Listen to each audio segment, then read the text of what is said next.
Welcome back to Yoshi Entertainment, everybody. So I'm a little bit late with this one, but I'm here nonetheless. So not too long ago, Kalena Harper, who was point five of the duo that was Diddy Dirty Money back in the day, along with Don Richard, who we talked about with the lawsuit not too long ago, came out and did a little sit down where she basically made Dawn seem like she was absolutely crazy. I'm gonna just be real honest with y'all. It was given something is not right here. It's giving them 56 alleged phone calls, that P. Devil Combs allegedly made to this woman's phone must have done something. Somewhere in between, there must have been a threat issued, a paycheck that was written and delivered, some coercion. That's what it's giving somewhere along the way. Now, I want to remind everybody that I am aware that this woman has been through a lot. Y'all know I have to say allegedly, right? Although she's been through a lot of things, she's been through a lot of trauma. There was some abuse that happened concerning her that she was dealing with a lot, like I said before, in the past. And I do understand that trauma and abuse, going through things, will make you crazy if you're not awfully careful. If you don't stay prayed up asking God to keep your mind while you're going through it, you will lose it. I understand that trauma and abuse will make people do and say things that they wouldn't usually do. Although there's a line that I have to draw. Understand that everybody has gone through trauma or abuse to varying degrees. Now, there might be some people, they might not have gone through anything in their lives. They might have been very fortunate to have a great life with no trauma at all.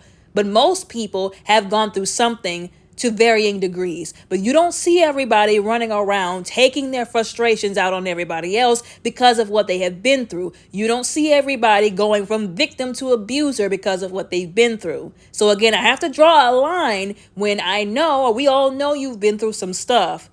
But then you turn around and you act sort of like the same people who put you through what you've been put through or put other people through what they've been put through. It's not acceptable, nor will it ever be. Now, I will agree that we should not make it a habit to only go off of what went viral. We should, look at the entire picture, so to speak. But people don't usually go viral for the entire interview, for the entire conversation. People are more focused on the segments that went viral and what was discussed in those segments and what they really mean, the deeper meaning behind them, the more disturbing meanings behind them. That's what everybody is paying attention to, the viral stuff. And what she said in those viral clips, oh my absolute goodness. Once again, this woman was defending Diddy like her rent was due. And once again, people were pointing out this could have been one of those coercion situations. Once again, I'm pointing out that very disturbing detail of allegedly P. Devil Combs contacting her something like 56 times, until she finally, I guess, answered him. That is absolutely absurd.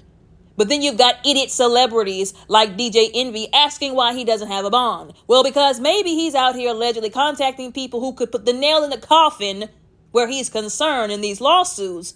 He's out here calling them 56 times, trying to get them to not say anything or say something good on his behalf to make him look better, allegedly. But anyways, she talked about both Cassie and Dawn, once again, like they were both crazy. Like the stuff that she said, I've said this before with her concerning the last time where she threw Dawn under the bus. I said, listen, if you didn't want to come to Dawn's defense, if you didn't want to stand with her, if you didn't want to be labeled in the lawsuit, just say that. Just say, you know what? I don't want to do this. We understand you might be scared. We understand that. But to come out and swing this hard for Diddy was completely unnecessary. Now, at first, I thought she was talking about Dawn when she made this comment, but allegedly she was talking about Cassie, where she basically said that Cassie, oh, I love her so much, but she's naive. That's the word that she first used to describe Cassie. But if you pay attention to what Kalena was saying, she contradicted herself quite a few times. You can't say, oh, she's naive, and then later on say, or make it seem like, oh, well, she knew what she was getting into. Or make it seem like, oh, Cassie deserved what happened to her. So what is it? Did she know what she was getting into, or was she naive? But anyways, so first she said she was naive. Then she turned around and said only, a couple of seconds later, and I quote, I saw Cassie grow up from a little girl that was willing to, give everybody mother effing, lap dances. Basically, get drunk and just have a good, model time, end quote. So my problem here is, once again, was she naive Or as you're trying to paint her, was she fast? Because that's basically what she's saying about Cassie.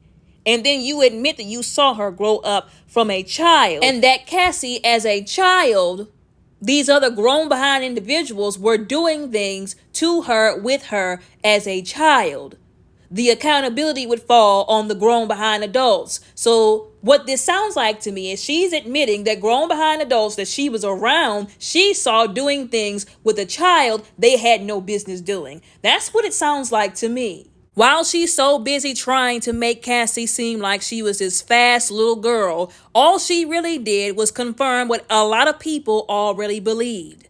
That Cassie was mishandled, that she was groomed, that she was taken advantage of, that she was moved around with no agency, so to speak, over herself, because she was only, 19 years old when she came in contact with Diddy. If anybody thinks she had any control over who she was going to be around, think again. Another two things I want to point out before I move on. Some people were also pointing this out, so I'm not the only one, so this is not a stretch like how some people are going to make it seem. The way she was talking about Cassie, with the tone, and you can see it on her facial expression, you would almost think that Kalena had something against Cassie. You know, I don't want to make any feelings of resentment, so to speak, or try to make this like a light skin, dark skin kind of thing, like how I know some people are going to make it. But it would seem almost like the way she was talking about her, that she was low-key jealous. It was one of those, how dare we both go through trauma and abuse, but you got more out of what you went through than I did. And this also goes into how she kept referring to P. Diddy Combs. I don't know if y'all noticed, but the way she kept saying Sean, like they had some kind of personal, deep relationship. Like the way she was saying his name was the same way that women who have more than a working relationship with their boss, so to speak, would say their boss's name. Allegedly. So once again, either there's something that she feels for him that she should not feel for him, and it is causing her to attack these women in a way that a woman should not. I'm not saying to not hold other women accountable for what they do wrong, but I think it's especially messed up and disgusting when you are a woman, especially if you've been through abuse or trauma, and you attack other women who've been through abuse and trauma on behalf of and for the person who they went through the abuse and trauma at the hands of. That's very messed up and heinous. Like I said, I don't know if it's the coercion, she feels threatened and scared, or she's really doing this for a check, or because she has an allegiance to him. Some people were saying the way she was acting that she had to have been high in this interview. I didn't want to believe that. But two things led me to believe this. One, whenever she said, oh, he was so hardworking, and that's why she was so gravitating towards him, so to speak, because of his work ethic. In my mind, I'm thinking to myself, you have to be high if you really think that about him, because allegedly he was out here holding people's careers over their head against them and not letting them have their money, allegedly. So if you think he's hardworking, again, you must be high, or I guess we could agree hardworking at screwing people over, allegedly.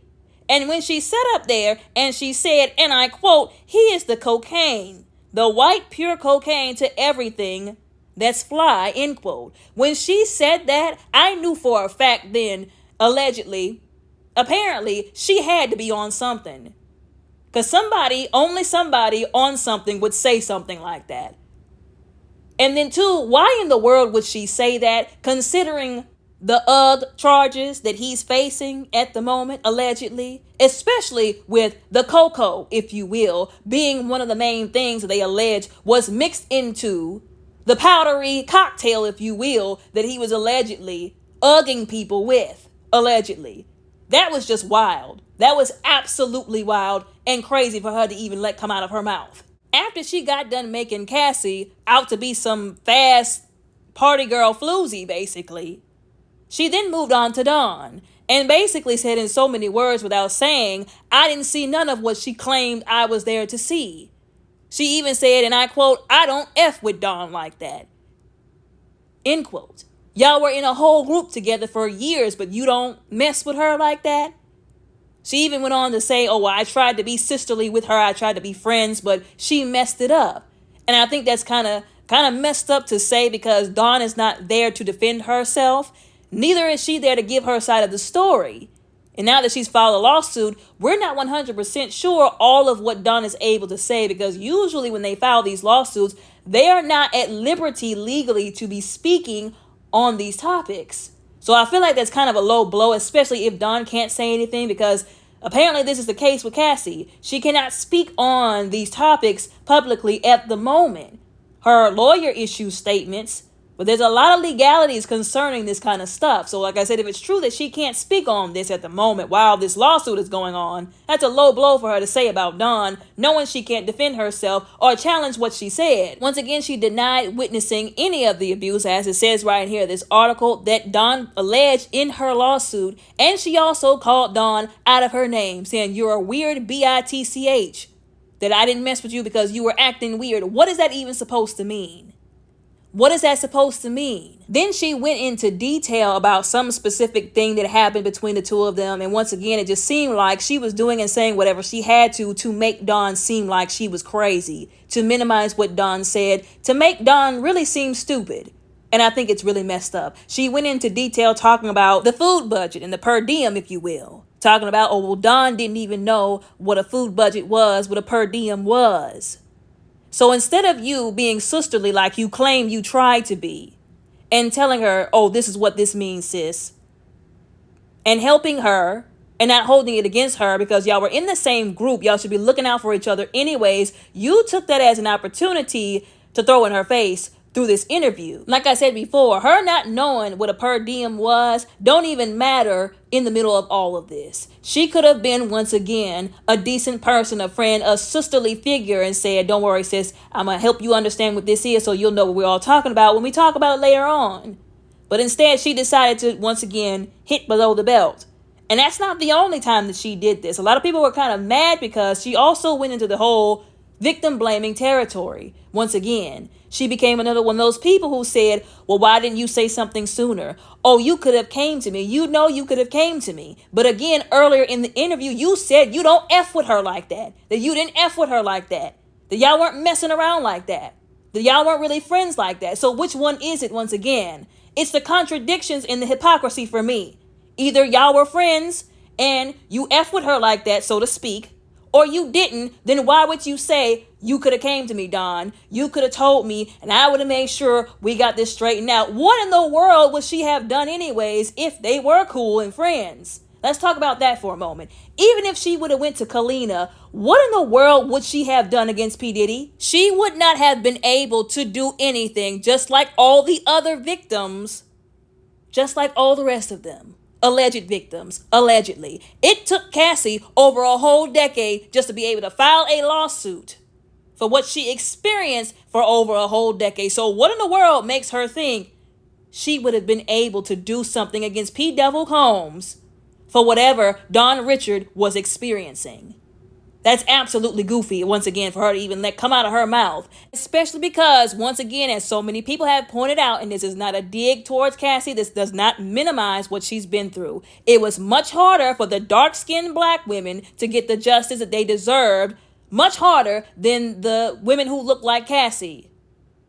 Natanya Rubin is an example of that. Allegedly filed a whole lawsuit back in the 90s or the early 2000s after what happened to her allegedly, and it was swept under the rug. She did an interview where she talked about how they hid it all because they did not want her to get her justice for what happened to her. So once again, for her to even say that, it's absolutely wild. Once again, her entire demeanor, what she let come out of her mouth, the heinous things that she said concerning Cassie and Dawn was giving snake in the grass. It was giving you just threw these women under the bus. And it's also giving you're one of the women that they go to after they abuse women to minimize the pain of the other women who have been abused. It's giving she is one of the women who a lot of men who are abusive like to go to basically, essentially, sick on other women as punishment whenever they try to come out and defend themselves, whenever they call out the abuse that they've been through. Because what it's giving is, oh, well, this woman is saying that y'all didn't get abused like that, so they just assume that these women are lying. Again, it's to gaslight them and minimize what they've been through. And it's really messed up. It's wrong. It's disgusting. Once again, people were saying maybe she felt threatened. Maybe she's been abused so much that she's been conditioned to do this. Either way it goes, it's still wrong. Point blank, period. People don't want to accept that. It's still wrong. Because somebody is getting hurt. Their pain is being minimalized. It's wrong. It's still wrong. Now, the people on social media were sharing my sentiments. This one person on YouTube posted, and I quote, "This is clearly the result of the 56 phone calls that Diddy made to her after the lawsuit dropped," end quote, and I also agree. Another person posted, "It's peculiar how she can remember and saw all the negative things about everybody except Diddy," and I also agree with that as well. Another person posted prayers for Cassie, Don, and all Diddler survivors with a heart emoji and the, well, what I always assume was the praying hands emoji. Another person posted, "As a retired cop, y'all. Girlfriend is tweaking, shaking my head." There you have it. A retired cop has let you know. They've let in the insight. Another person posted she's moving around a lot because she's high and she's also trying to stay alert. I think they filmed in black and white also to minimize just how messed up she is right now. It was in black and white. I thought that was a bit odd. But like I said before, who can be surprised when it's concerning P. Devil Combs? Another person posted, "This feels more like a interview with soft white underbelly. Tony, her husband, is good friends with Diddy. Not surprised her defending him." Which is another thing that we've got to talk about for a moment. Allegedly, her husband being friends with P. Devil Combs. Birds of a feather flock together, so ain't no telling what that man done. That's all I'm going to say about that. But it's not surprising. Once again, somebody posted, "Stop. It's not a coincidence that she and her husband, Tony Vick, have an open relationship. I believe they're on those tapes and don't want to be named by Diddy publicly. Just my opinion, she hasn't been right for a while." Another person in the comment section said two things. One, she's on Uggs. Two, she's been paid. The end. Another person posted what I said before, saying Diddy is like white pure cocoa doesn't help. In fact, she could have kept quiet because this whole interview is odd and she's obviously on something. Another person posted, "My heart breaks for her. All I see is trauma." Which is very true. It's very unfortunate. Once again, I'm standing on what I said. There are some lines we ought not cross. Another person posted, "Wow, in my opinion, she was paid off." Well, upset face emoji. Dang. Here comes a smear campaign against Don and Cassie, which is exactly what it seems like. It really did seem like a smear campaign. Once again, she really made Cassie look like some kind of fast floozy, like I said before, and Don like she was absolutely crazy, which is just really sad. Even so much so coming from her because she is a woman. I'm not saying women should take up for each other and they're wrong. I'm saying if you are a woman who's been through something and you really know deep down inside these women have also been through something, why would you put them through more? Why would you do this? But we all know why. Once again, there's right and there's wrong, even when it's hard to accept. If it's right, it's right. If it's wrong, it's wrong. Point, period, blank. Anyways, y'all let me know what y'all think about all of this down in the comments below respectfully. Don't forget to like and subscribe. Y'all all have a very blessed, beautiful, and safe day.